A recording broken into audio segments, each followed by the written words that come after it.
Today's video is brought to you by AlmostHeaven.com. Handcrafting at-home saunas since 1977.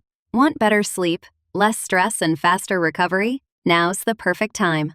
Shop saunas, cold plunges, hybrids, and accessories. Use our exclusive code at checkout to save 5%. Link below. Today our topic is bravery and what it means to be brave in adversity in life. And Bo, you are coming off a performance at the Boston Marathon here in 2015, and talk about a city that has had to deal with adversity and putting on a brave face moving forward after such horrific conditions 2 years ago. You were there today. Can you talk about how Boston put on a brave face?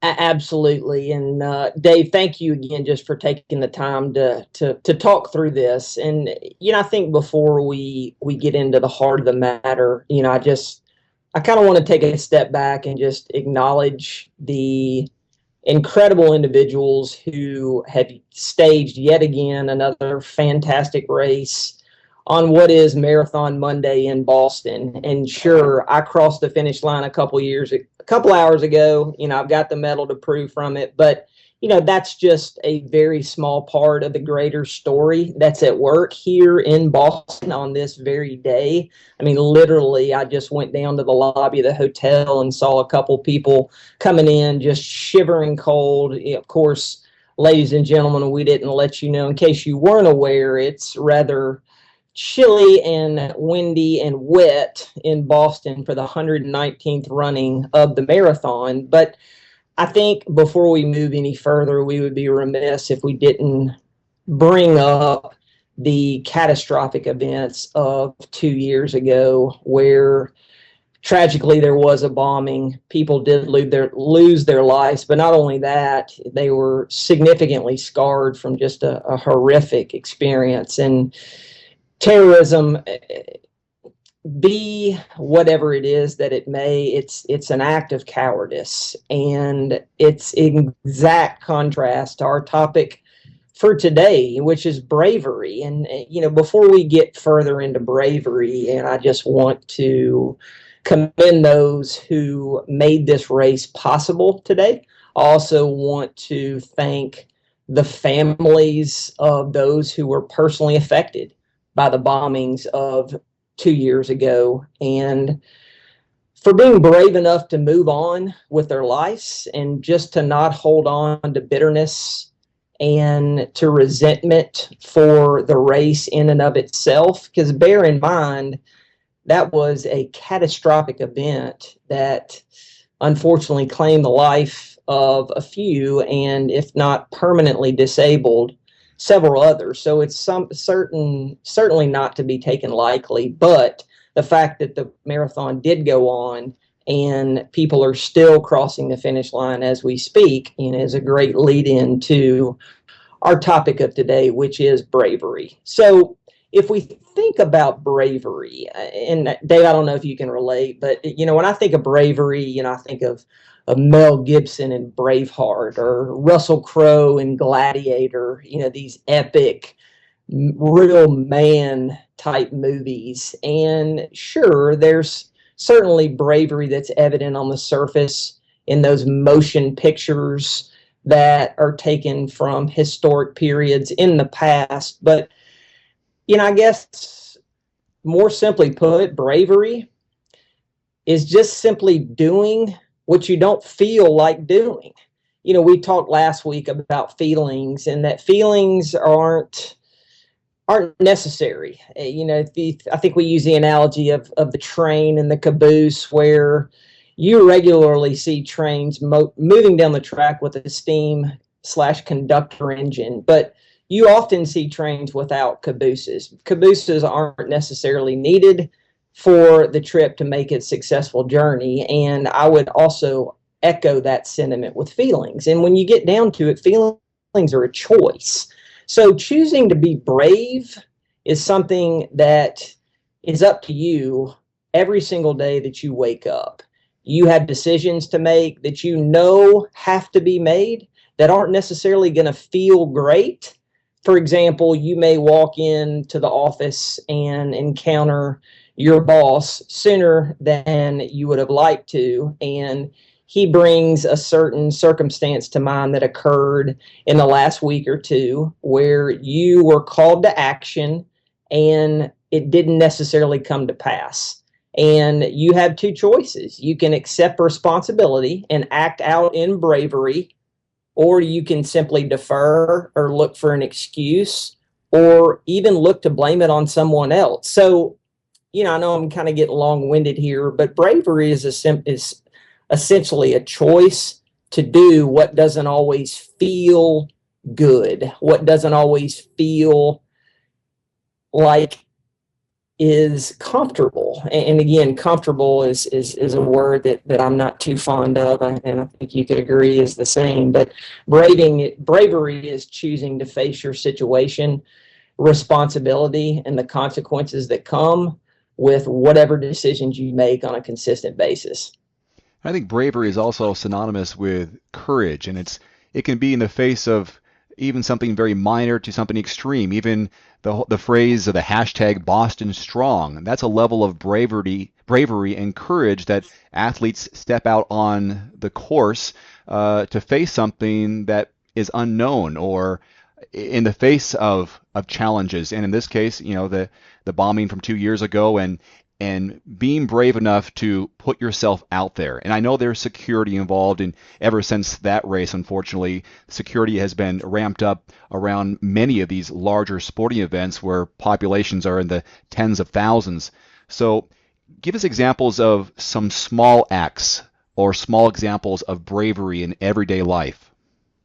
Absolutely. So let's just take it in the context of relationships. Okay, you're married, I'm married, and there are certain things that we know we have to do week in and week out for our respective spouses in order for us to make it successfully to the end of that week. And let's just talk about doing daily household chores. Dave, I don't know about you, but one thing I'm absolutely responsible for is the trash. Okay, I got to make sure the trash is taken out consistently because every Wednesday morning, those trash cans have to be rolled to the curb and they have to be taken out. Well, last week, actually before I left for Boston, actually failed to roll that trash can out to the street, and as a result, we ended up with some overflow. As a matter of fact, I had to go dump a bag in my neighbor's garbage can next door, which under the cover of night, of course. But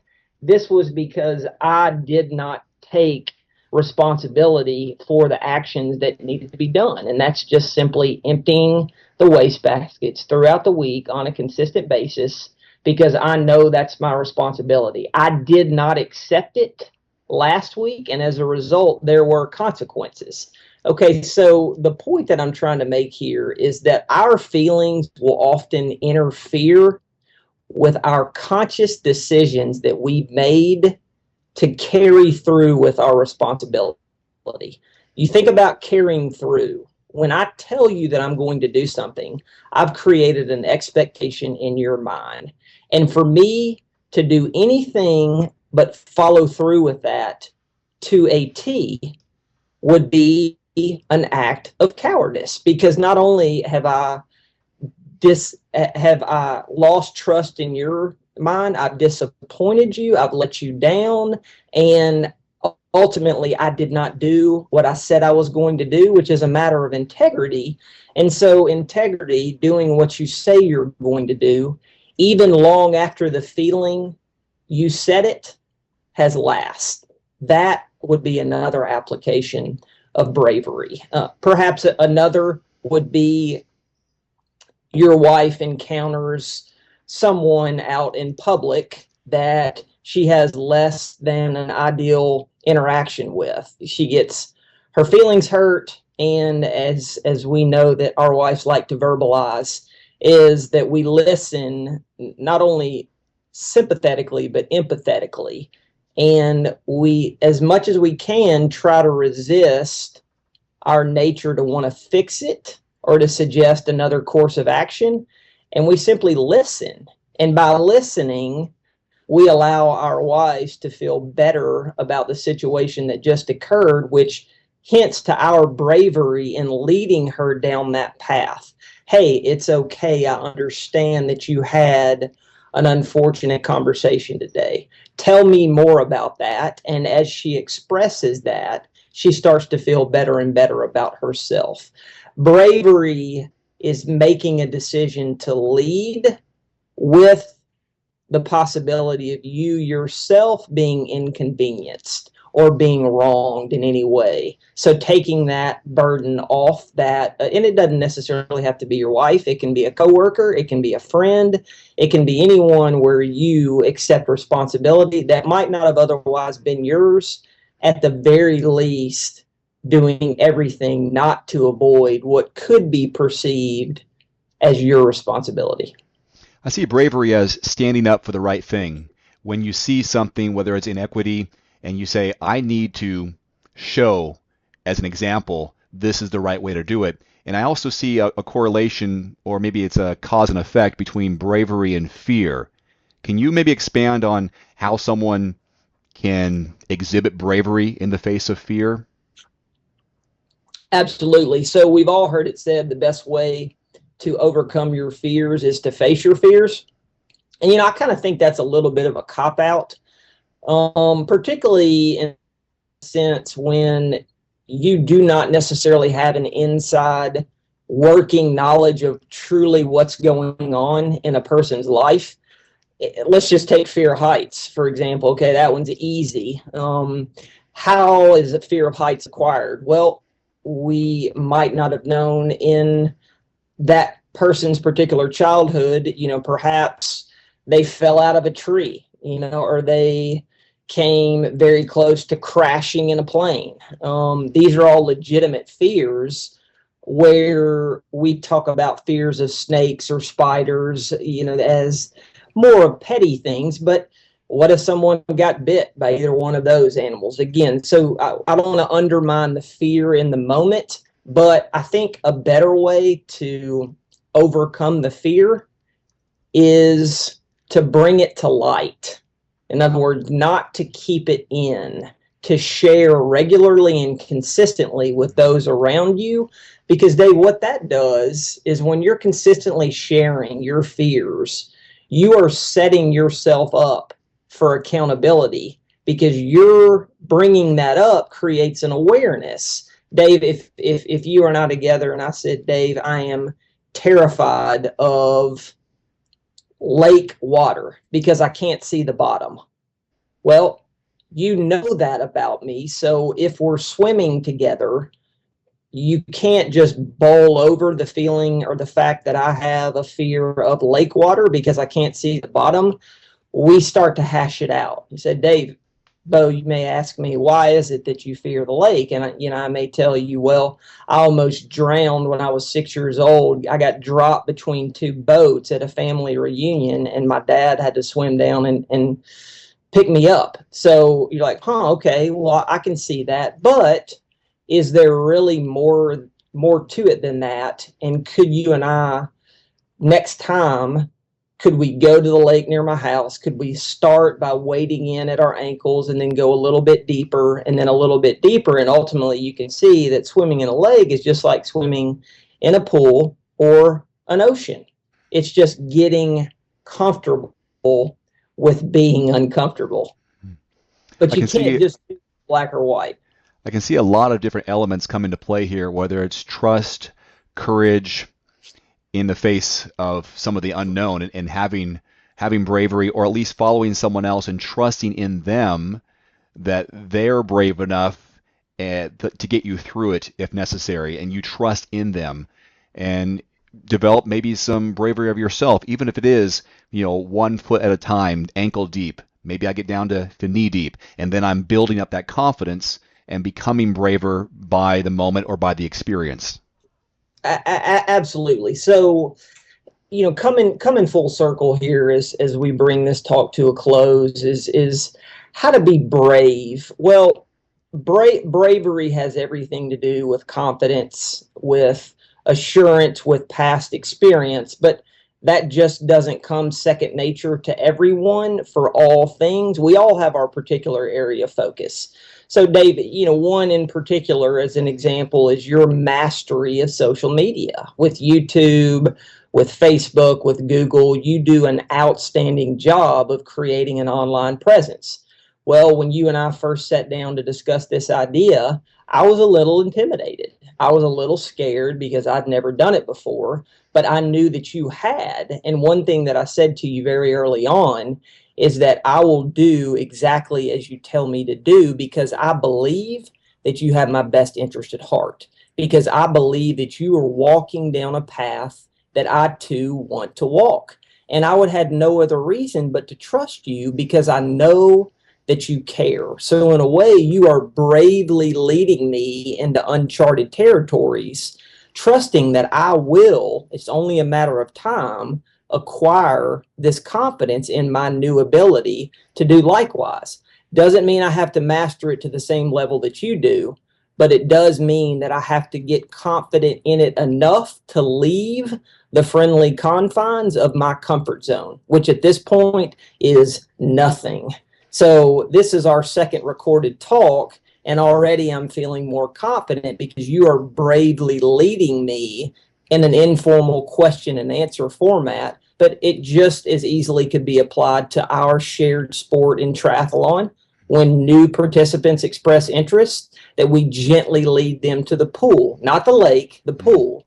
We get them onto a bike that doesn't have clipless pedals that they can jump on with their tennis shoes. Mm-hmm. And then we simply show them that running one time around a track is much more doable than running a full mile. We build on what little confidence they have to begin with, and then we ramp it up with small and incremental success, which ultimately leads to the confidence.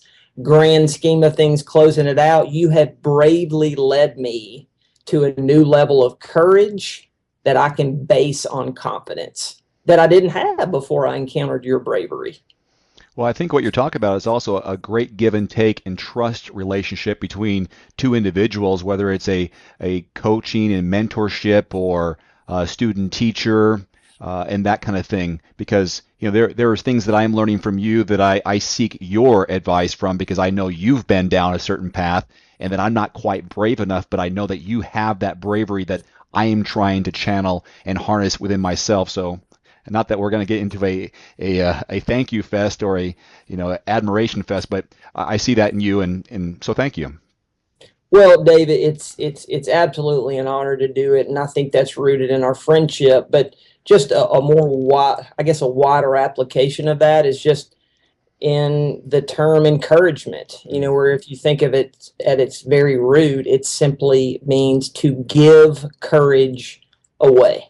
And so the way that I display my bravery is that I'm just an encourager. I give you the confidence to see the end result while you're still in the very early stages and you can't necessarily see it. So, Dave, if you held your hand up in front of your face right now and I ask you, what does it look like on the other side of that hand, knowing that that's exactly where you want to be? Well, there'd be no issue. You'd simply run after it with fierce abandon. But that hand is right there. It will hold you back if you allow it to. But the advantage of me being the encourager is that I can see through the hand and I can already see the Dave Erickson of the product that you want to be. And all I have to do is push with encouragement, and all of a sudden you get there. Bo Parrish, great talk on bravery, and congratulations once again on finishing the Boston Marathon and qualifying. Dave, thanks so much. It had fun. Looking for a great at-home sauna at a great price? Get 5% off any indoor or outdoor sauna, cold plunge, or infrared sauna from Almost Heaven with my discount code DAVE, 5% off at checkout. For over 40 years, Almost Heaven saunas have been trusted as the top American home sauna manufacturer. Almost Heaven saunas deliver high-quality products and firmly stands behind the holistic benefits the sauna brings to your mind and your body. Again, get 5% off any order with my discount code DAVE, 5% off at almostheaven.com. There's also a direct link below this video.